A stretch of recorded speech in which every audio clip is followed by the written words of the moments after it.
இப்போ நீங்கள் எதர்ச்சியாக ராஜேஸ்வரி பாட்டியை பார்த்து மித்ராவுக்கு இப்படி ஆயிடுச்சுன்னு சொன்னீங்க.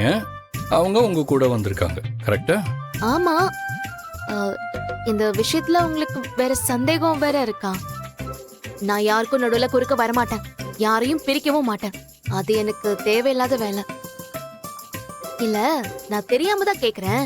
ராஜேஸ்வரி மேடம் வந்து பாத்துக்கிறேன்னு சொல்றப்போ இல்ல மித்ராவை நானே பாத்துக்கிறேன்னு சொல்லிருக்க வேண்டியதானே?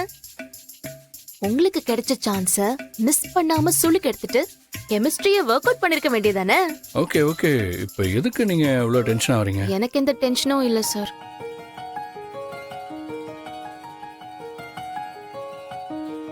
ஓகே ஓகே ஓகே, நீங்க சொல்றத நான் அப்படியே நம்பிட்டேன். போதுமா? இங்க பாருங்க சார், நீங்க நம்பினாலும் நம்பாம இருந்தாலும் இதுதான் உண்மை. இதுக்கெல்லாம் உங்களுக்கு விளக்கம் கொடுக்கற அவசியம் எனக்கு இல்லைன்னு நினைக்கிறேன். இன்றே டவுன்லோட் செய்து உங்கள் ஃபேவரட் ஷோக்களை என்ஜாய் பண்ணுங்க.